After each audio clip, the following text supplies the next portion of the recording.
So picture this: it's your 50th birthday, or you're about to turn 50. In my case, I was a couple of years out. You're supposed to be celebrating, but instead, you're sitting there with this big pit in your stomach, this crazy feeling, and staring at your retirement account balance. Mine, because you can go on the Social Security's website and see what your anticipations are going to be. And mine was only like a few $100s a month, and I'm like, where did I screw that up at? And I know exactly where I did that, you know what I mean? But that was me 3.5 years ago. And again, looking at my retirement account and looking back at how I squandered all my money and spent it all, I was like, I ain't gonna be ready when I hit 60, 65 years old. I'm not gonna be ready. I might be that guy working at the supermarket bagging groceries at 70 years old. And that made me scared. I mean, and not just scared, but the shame.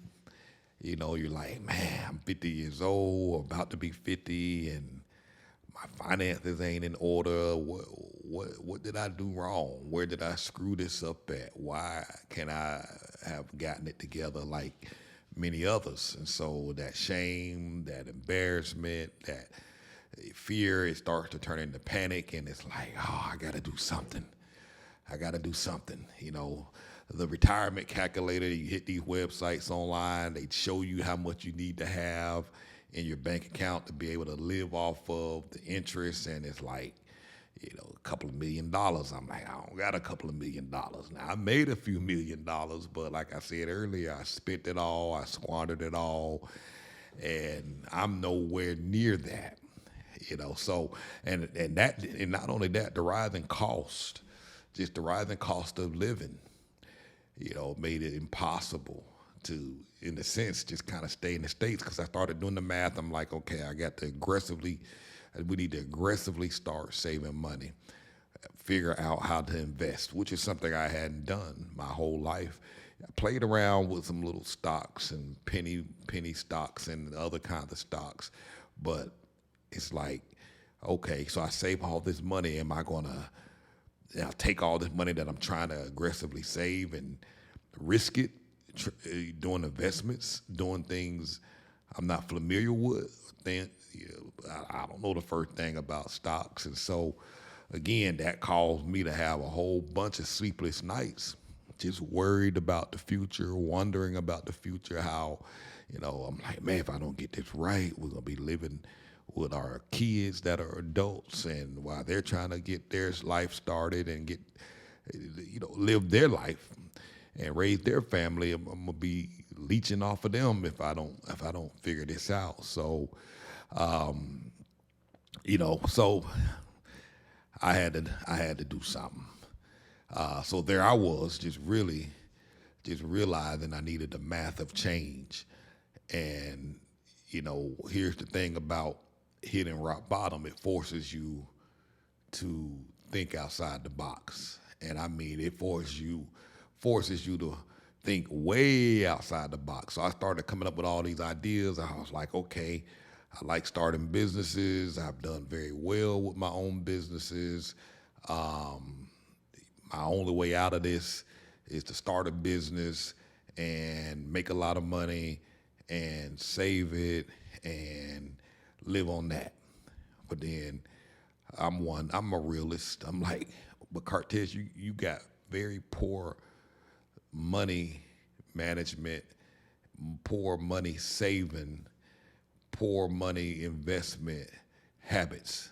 So it's like, okay, you have to do something different. You're gonna have to go even way more outside the box. So, and I say it forces you to think outside the box, I'm talking about it forces you to get to thinking like leaving the country outside the box.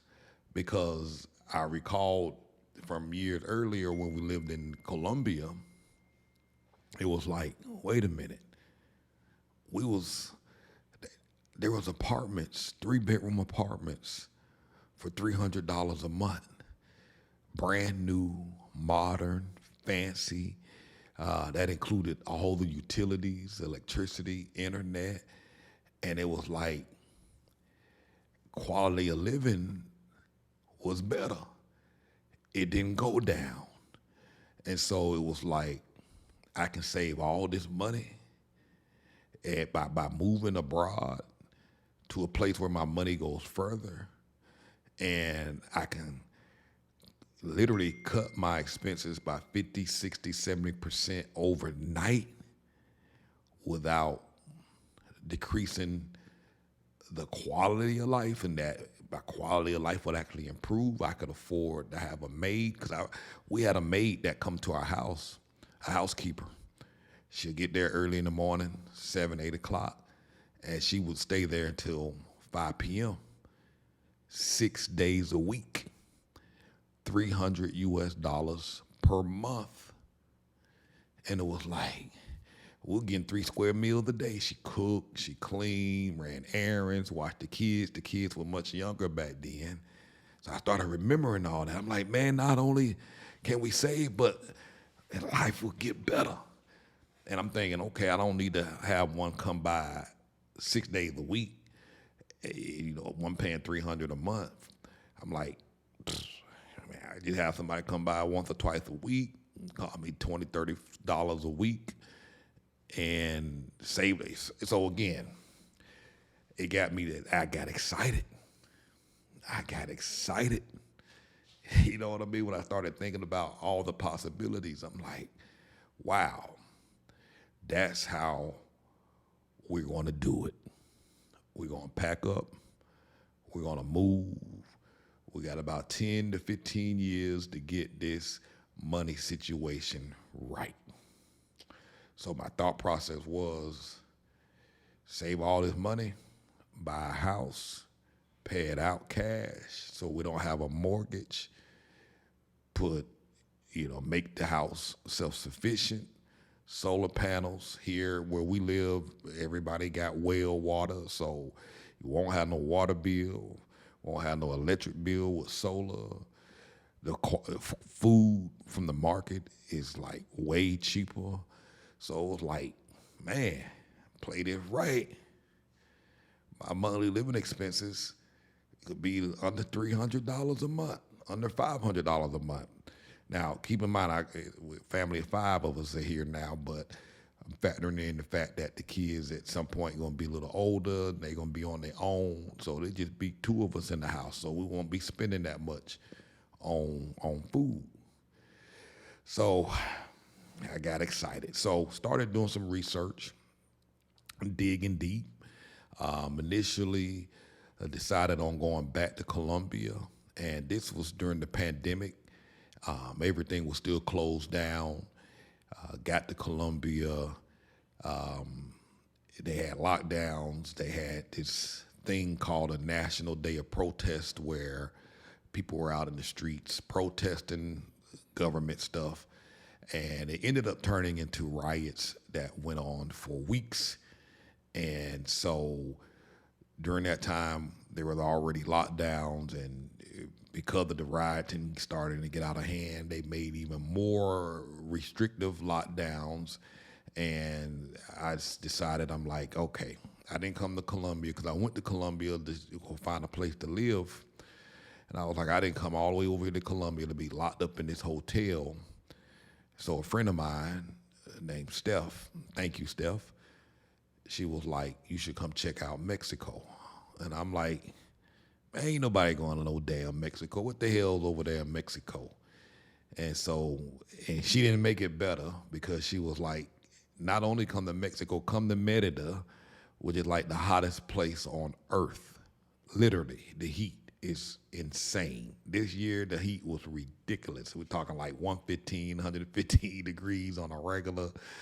And then they have a rainy season that lasts a few months, and then it becomes from dry heat to straight humid heat that just is unbearable. So I got here, my plane landed here like at 11 o'clock at night. I walked out the airport door to catch a taxi, and as soon as that door opened, the heat, the humidity hit my face, and the heat I think that night it was like, I don't know, 100, 103 or something like it. It was some ridiculous number at night at 11 o'clock. And I was like, oh, hell no. This is insane. Got in the taxi, was sweating all the way through from the airport all the way down to Central where my hotel was. And just I got to the hotel soaking wet. I was like, man, ain't no way in hell I'm staying here. As soon as things let up in Colombia, I'm getting my butt back on the plane and I'm going back. And so I ended up sticking around. So one of the reasons, upon my initial research, we started to discover that Merida it was like the second safest city in all of North America. And for those of you that might not remember your geography or you're confused, but North America consists of Mexico, the United States, and Canada. And so they're saying that this city, Merida, is the second safest city in all of North America. And that blew my mind. And so, and I was like, well, what was the first city? And at the time, I believe it was Quebec City in Canada, Quebec province, was the number one safest city in all of North America.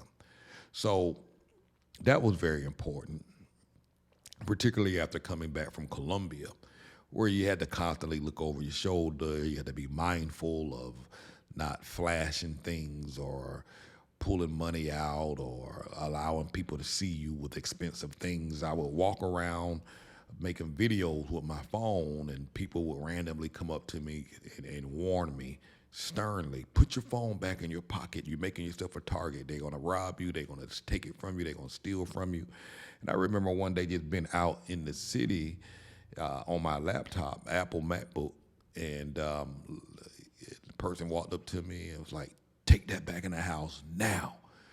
You're making yourself a target. So you always, even though we never had anything happen, we always had to be mindful of the fact of our surroundings. So I remember going to an Apple store, thinking about buying a computer, a new MacBook, and an iMac, the big computer, fancy computer desktops.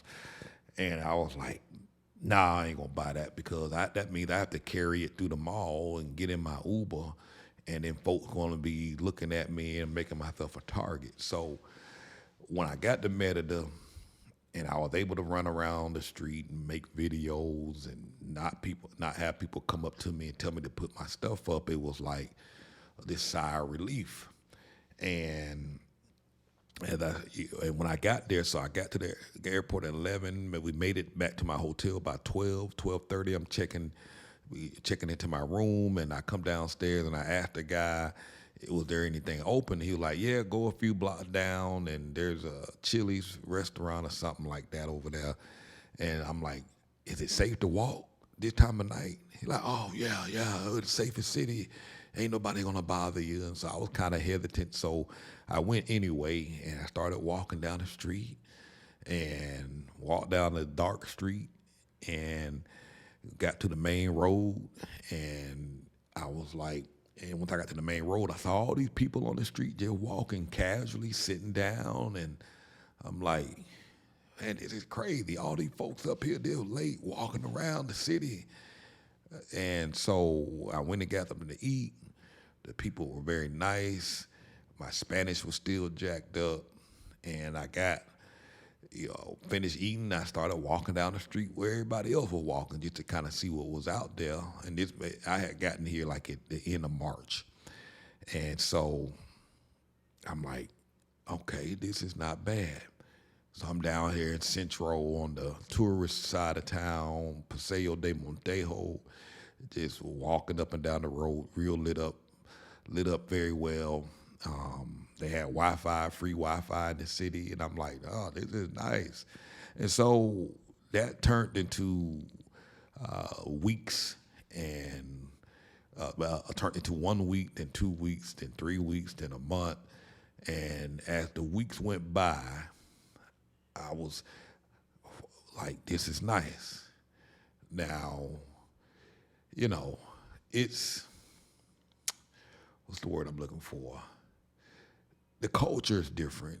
The environment was different. The way things look was different. Like the buildings and the streets. Once I got out of Central and started exploring the other parts of the city, to me it was like, oh, this place looked a little old and run down. I'm like, what's all the new stuff and all the modern stuff? And there is a very modern part of the city, but you had all this old stuff, and so it was like that was different for me. But the longer I stayed here, that now has become our new norm, and we love it, we appreciate it, we like it, and the older buildings doesn't mean the place is inferior. In fact, I would say is superior because the buildings here are made out of concrete. Every time there's a hurricane, not that they have hurricanes on a regular basis, the buildings are still standing. Hurricane come through in Florida, they rebuild in Florida every year. So it was like these houses been standing up for the last few hundred years, and whatever hurricanes came through, the houses are still standing. This is real generational wealth where you can pass your house down to your kid, and they own it, and it's still standing 100, 200 years later. So that was, and the cost of living. Like I said, I got here 3 years ago during the pandemic, so the dollar was pretty strong. And so we were able to get a lot for our money. And the cost of living was very, very affordable, very cheap. And so it was great, you know. So I don't want to talk about that too long. But let's just say as the weeks went by, I started to like the city more and more and more. Now, some of the things I started to discover was, all this narco crime, drug crime, and the violence they talk about Mexico. I started to realize, man, Mexico's just like any other place. You're gonna have some states and you're gonna have some cities that tend to be more violent or have more crime than others. But many parts of the country, just like many parts of the states, parts of the country in the U.S., are very safe, and there are parts that's just very violent, ridden heavy with gangs, heavy with drugs, heavy with crime, and if you stay out of those areas, you're gonna be okay. And so Mexico's the same way. The people here were very welcoming, very friendly, very patient, unlike the folks, us in the United States, when Spanish speaking people come, folks in the States want to get angry. Speak Spanish, speak English. This is America. Speak English and go back to where you come from. But here, I walk into many of the stores and struggling with my Spanish, and nobody yelled at me. Nobody made me feel bad. They were very helpful. Oftentimes, strangers would step into the conversation to help. Hey, you need some help? I can translate. I speak English. It's like they had on this cape, this Superman cape, this shirt. They open up their shirt and the big old S. Hey, I speak English. I can help you. Even when you don't ask for help. Even sometimes before you even open your mouth to speak, because they don't even know you speak English. If they think you speak English, jokers is running up to you offering assistance before you even open your mouth. So I mean, it was very lovely. You know what I mean? So started doing the mathematics, looking at these houses, and like, man, I can get all this space for half of what I was paying in the States. And so started doing the math, and one of the things we liked doing was going out to eat. And so here, if you were going out to eat at the mom and pop shops, you saved a whole lot more money. So it was like, okay, this is getting better and better. And so that was it. Just kind of made the decision that this is going to be the place. What else? So getting the family here was quite easy. And honestly, and I'll be a little transparent here with this, Kim and I were separated at the time. And so yeah, my goal was okay, and I didn't know how it was gonna work. It was like I'm gonna bring the kids down. I'm gonna go back to the states, get the kids, bring them back, let them stay with me for a couple of months because they were homeschooled at the time. Um, Let them stay with me for a few months, and I'll fly them back home to their mom. And again, I'm just processing in my brain how this is going to work. And so it was like, if because I enjoyed it down here so much, and so I was like, all right, worst case scenario, if I had to fly back every month to see them, then I would do that. So stay 3 weeks, fly back for a week, hang out with them, and or fly them down here, let them stay for a month, and vice versa. I don't know. I just figured, hey, we'll try that. So anyhow, I ended up bringing them down. They were here for a few months, and they was like, we don't want to go back. And so I was like, well, I can't keep y'all from y'all mama. In my brain, I'm like, y'all girls, y'all need to be around your mama anyway. Um, but they was adamant on not going back, and so they was like, man, why don't you work things out? Why don't you and mama try and work things out and blah blah blah. And so it turned into that, and so I called her up and it was like, why don't you consider coming down here to Mexico? Maybe we can give this thing another shot, this relationship, try and see if we can salvage it and fix it. And so, so she was excited about that aspect of it. Wasn't so excited and ecstatic about coming to Mexico. Because she was like, no, ain't nothing there. And before, when I went to get the girls to bring them down here, she was like, there ain't nothing in Mexico. Telling them, oh, y'all ain't gonna like it, there's nothing there. There's pretty talking it down, but they was excited just to go somewhere new and to be around they daddy. You know what I'm saying? So, like I said, they loved it. Their initial reaction to the place, they loved it. As soon as we got here, they hit the mall, running around, buying stuff. I'm like, man, y'all pretty bold. And then folks started talking to them in Spanish, then they froze, so it was funny watching that happen. And it was, and to see them now from where they were 3.5 years ago, and now they go to concerts with their friends, their local friends that they met. They go everywhere. They go to the mall. They go to flea markets. They go to what you call tianguis here. They go everywhere. They get their nails done.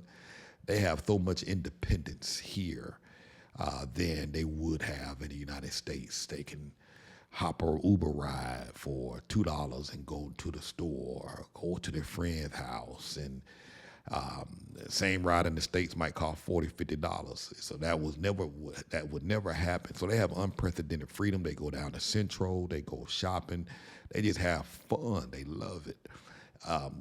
In the States, we live out in the rural area, so you always had to have a car to go somewhere. So transportation options wasn't available in many of the places where we live. So here you got all the options because of the cost. Of course, it's very cheap. Bus rides are like 30 cents, 40 cents or something like that. You can go anywhere.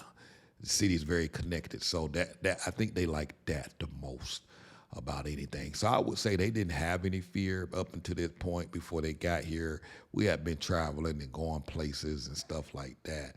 So anyhow, the wife came down, wasn't too impressed, and she had spent all this money getting her brand new weave, sew in or whatnot. And so she got here. We were walking down the road one day, and I saw this big old hole in the middle of her head.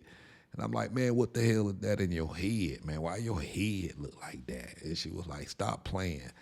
I was like, no, they got this weird looking hole in your head. And so I took a picture on my phone and showed it to her. She's like, "Oh my God!"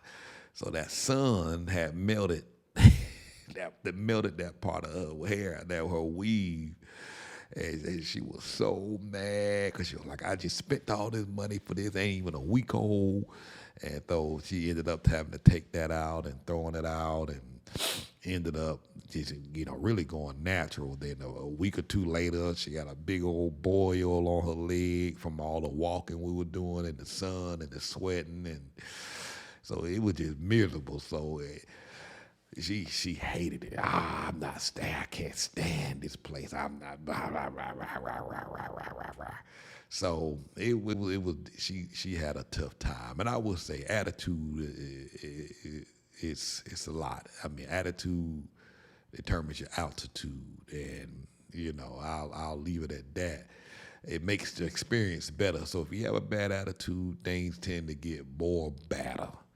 You know, um, so, but man, it's an awesome place. She's starting to like it a little more, um, but you still have a way to go.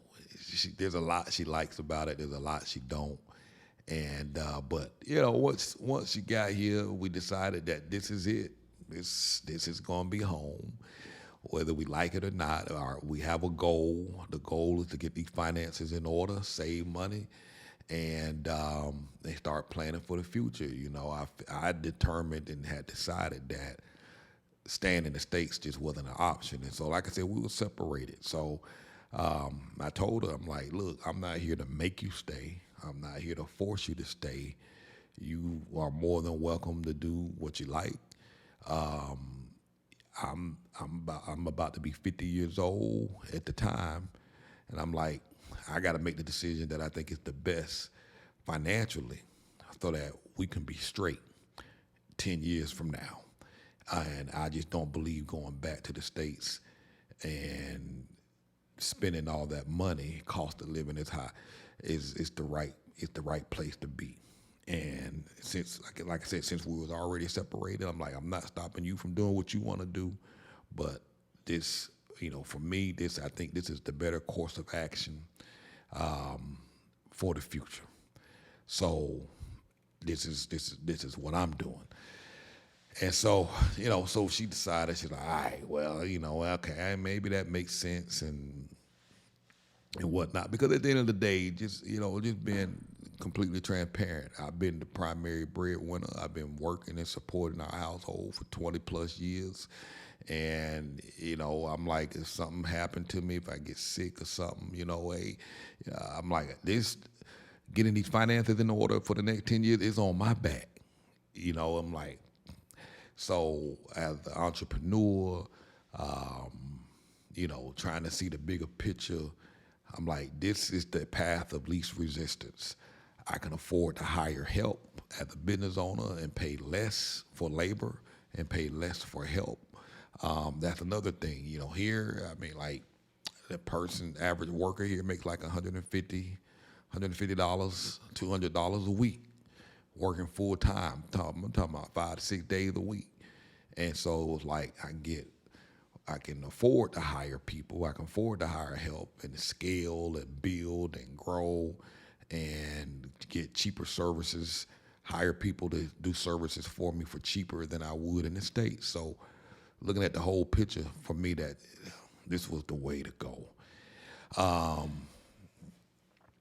So the first practical steps, we just, all right, look at some budgets. Now, the first year we was trying to stick on a budget. Yeah, it didn't work out.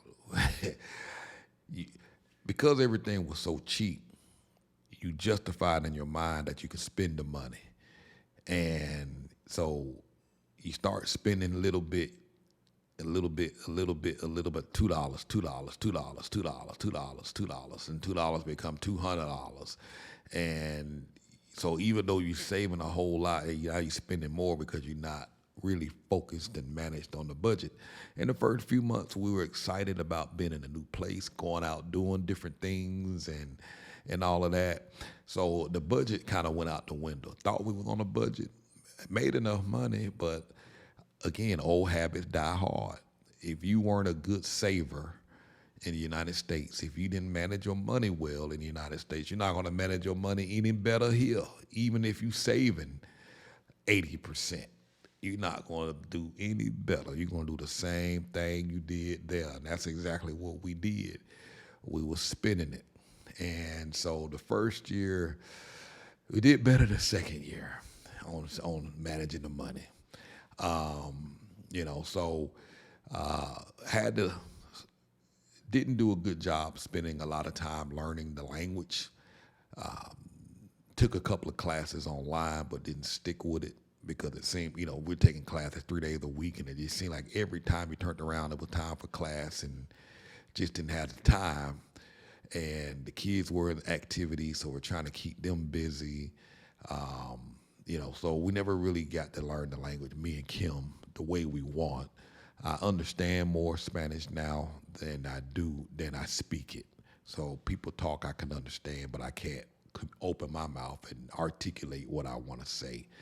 So that was one of the bad things, because Spanish, if you're going to be living here full time, permanently, learning Spanish is just going to make your experience here even better and more richer.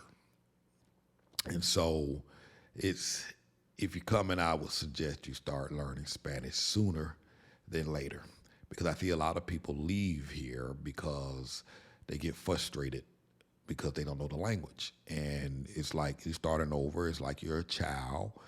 You're not able to order food for yourself because you can't talk. So it's like you're a baby. And so start learning sooner than later. Didn't have many, very rare, I can't even think of one, never really had any negative reactions. In the beginning, we'll go to the store and buy stuff, and people behind the register would laugh, and they would get a kick. They would call their buddies from the back, "Hey, come look at these jokers." You know what I'm saying? They'd just be giggling.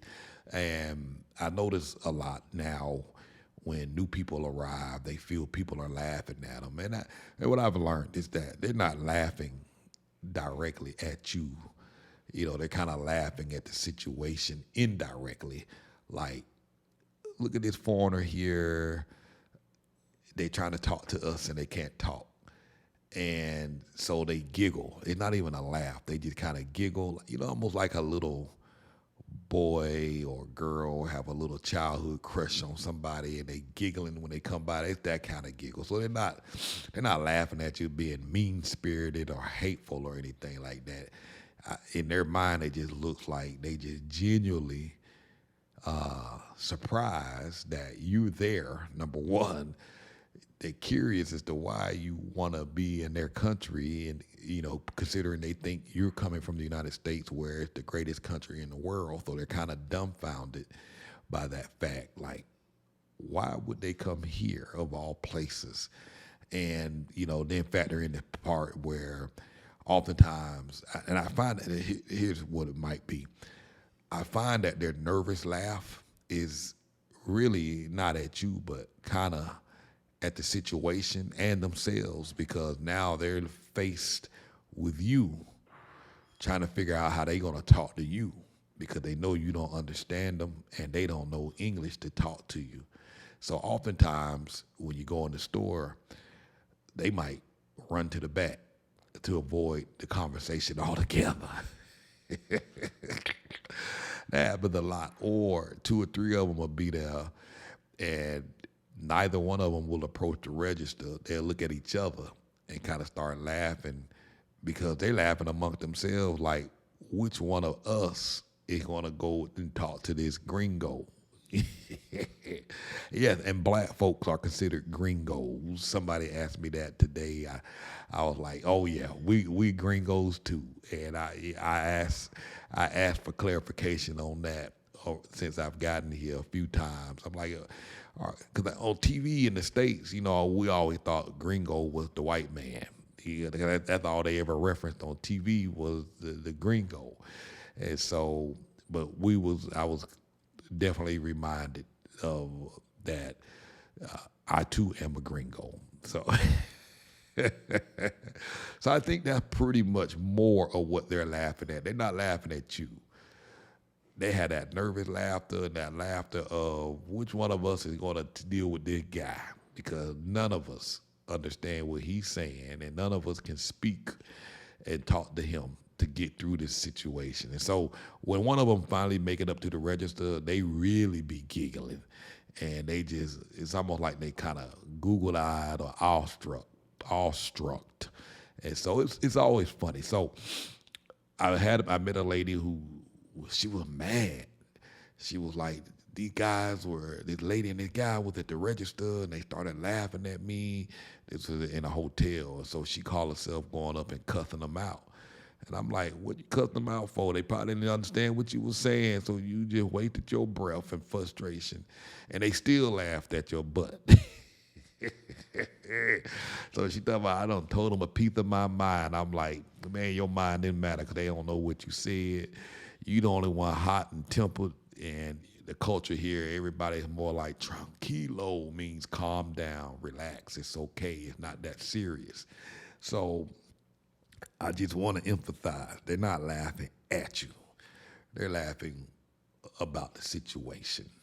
So those are little things we had to kind of figure out and learn, because when they do giggle at you, you feel kind of stupid, and you like, can I do this?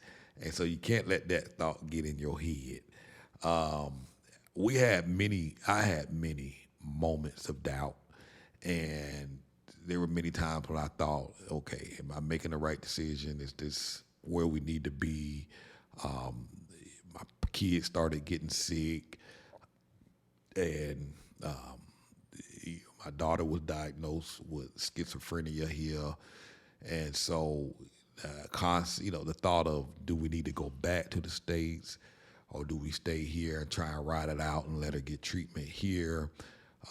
Then I got sick and ended up in the hospital for a couple of weeks and had to have emergency surgery. My thyroid had grown to a point where it had got big and it had pushed my airway over. So I was having difficulty breathing, didn't know what was going on there. So I had surgery, and then Haley, while being diagnosed with her thing, she had to have emergency surgery. And because quite honestly, the plan was to go to Querétaro and stay there. But before we got a chance to leave and go there, everybody started getting sick, and we just kind of had to sit tight. The money we saved started running out because of hospital bills and medicines, and because with Haley's schizophrenia, it took about a whole year for them to, one, properly diagnose her and give her the medication, find the right combination of medication that worked. And so, everybody was like, oh, you need to go back to the States, and, because the healthcare system here, you have to pay money up front if you don't have insurance, which is hard to get, because if you have any pre-existing conditions, they don't cover you. So to get treated, you have to pay money up front. So even though it's cheaper, like I say, going back to the hospital, we lived in that hospital for a year, just about, while she was getting treatment. And so we depleted our funds, and you come here best prepared, the best way you think you are, feel you are, but life happens and throws everything under the ringer. So people are like, oh, go back home. They'll at least get us stabilized in the States, and you want to come up out of that pocket with all that money. You have insurance in the States and da-da-da-da-da. So we had our doubts, but I rationalized then. I'm like, okay, we're on a mission. We have a plan. Got to stick to the plan. If I moved from Georgia to South Carolina, and if somebody got sick, we wouldn't go back to Georgia to find a doctor. We will find a doctor in South Carolina because that's where we live. And so my rationale was, this is home. This is where we live. We'll figure it out. And so we stuck it through and learned the healthcare system.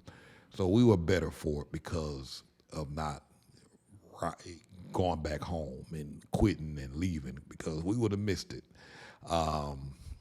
So, But there are a lot of things that really kept us motivated. One thing, the doctors were great. You get sick, you get the doctor's phone number, you talk to the doctor directly, and that was very helpful during Haley's treatment. As her symptoms were changing, we had the doctor's phone number, so we could text him, let him know what was going on, and essentially in real time, he said, "Okay, let's do this. Let's change the medicine to that, decrease this, add this," and so it was like in the States, you would never get that. He ain't calling the doctor and he's responding. Normally, you have to talk to the nurse, and the nurse got to call him, and after you call them a couple of times, they might tell you to come back in and make an appointment. We're calling this guy every day, because with the psychosis and all the stuff she had going on, all this stuff was new to us, freaking out every other minute. And it's like, we can call this guy, message him, and we get an answer back. And he'll say, okay, if it's serious enough, take her to the hospital. I'll meet you out there. I'm talking about real-time treatment. So it was like, wow, this is awesome. So, and I'm part of many Facebook groups as it relates to parents with children with schizophrenia. And when I would share what was going on here, they were like, where you at again? I might need to move over there so I can get this kind of care for my kid. Because everybody was just talking about how bad the healthcare system was for mental health in the States. So quite a few families have started moving down here because the quality of care that they were able to get, they were very restricted in care in the States for mental health. So it's little things like that, man, made me realize. And a lot of times, people with schizophrenia, it takes them 3-4 years before they find the right common medication that work. So we was able to get that in a year versus 3 to 4 years. So a lot of things kept us motivated. And the third year, we were getting our funds right, getting better with saving and managing a little bit better. Still ain't 100%, probably at 50%. If I'm if I'm honest, should have had enough money come through these hands to have already bought a house. But like I say, old habits die hard. But we're getting there, making progress each year. So just again, I'm just trying to be transparent with you. So again, if you screwed your money up in the States, it ain't gonna get no better here until you start changing habits. And like I say, 3.5 years in, we're just 50% better than we were, which is a whole lot better. Because before that, hell, we probably was at 5%, which is the reason why we're here. But it's been awesome so far. People often ask if I was 100% sure when we finally made the move. Listen, before we made that move, I was pumped up. I was excited. I'm like, we doing this? I'm doing this, but like I said, I went back home, got the girls. I'm like, this is it. But at the same time, when we got on that plane, it was like, am I doing this right? Am I making the right choice? Am I really doing this? Is this the right call? And so I had doubts, and you're gonna have doubts. You're gonna question yourself. A family member's gonna question you. Everybody's gonna get in your head and tell you it's dangerous. No matter where you go, whether it's Mexico or Colombia, Brazil, wherever you go, they're gonna have all kinds of stories for you to try and scare you. But you got to do the research, and we'll talk about things, how to research, in another podcast. This here's my first podcast, so I'm trying a new format. So we'll talk about how to research, and the template can be used for any country that you're going to. Doesn't have to be Mexico. I encourage you to search out multiple places to find a place that you like. But I was nervous. I was scared. Giving away all my stuff, selling all my stuff. I was like, dang, I worked hard for this stuff. But now I feel better that I got rid of all this stuff. Now I feel lighter because I'm not tied down to this stuff. I can go. I can freely move about, and it's okay. Emotional challenges of leaving. I mean, I didn't have any because we always moved around. We bounced around. My dad was in the Army 20 years, so every 2 to 3 years we were always moving, and that's just something that I got used to as a child. So I told the kids when we got ready to leave because we had to pack. I was like, everybody get one suitcase and one suitcase only. Make it work because that's all you got. And so they had to choose wisely what they were going to bring and get rid of a lot of stuff. So they weren't too happy about that. We left a lot of stuff behind, sold a lot of stuff. I did put some stuff in storage. Ended up letting the storage go like 8 months or a year later. I was like, I ain't paying this storage no more. I wish I didn't. I wish I did. I wish I would have put it up somewhere in my mom's house in her basement. She had plenty of space. I could have done that. Was lazy. So I wish I would have. So there's some stuff in there that I wish I kept. So if I had to do that again, you think through. If you're going to put your stuff in storage, because if you decide you're going to not pay anymore, you're going to lose it all. And if you decide you want to keep it, then you either pay it or you got to go back and fly and get the stuff out of storage, take it somewhere, store it somewhere. And again, I just didn't want to be locked down or bogged down with stuff. So it's, we miss family. But you make new friends, you make new family wherever you land if you're active and have a positive attitude. So it's been a great stay so far. I was in jail for 2.5 days. Talking about cultural changes and differences and how we'll talk about that in the upcoming podcast. I ended up in jail here for 2.5 days in Mexican jail, and it was not pretty. It was horrible. I never understood why people ran from the police, and they'd be like, I ain't going back. I ain't going back. I never understood that. But if I thought I had to go back to jail, I might be one of them jokers who run too. Yeah, that's why they say never, never say never, and never say what you won't do.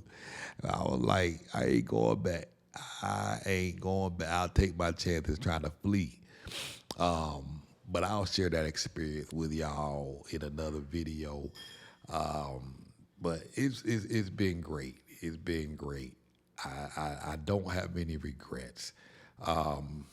Looking back now, 3.5 years later, that terrifying moment when I turned, when I was quickly approaching 50, realizing that turned out to be the best wake-up call I could have received. It forced me to make a change that transformed not just our retirement prospects, but our family's entire life.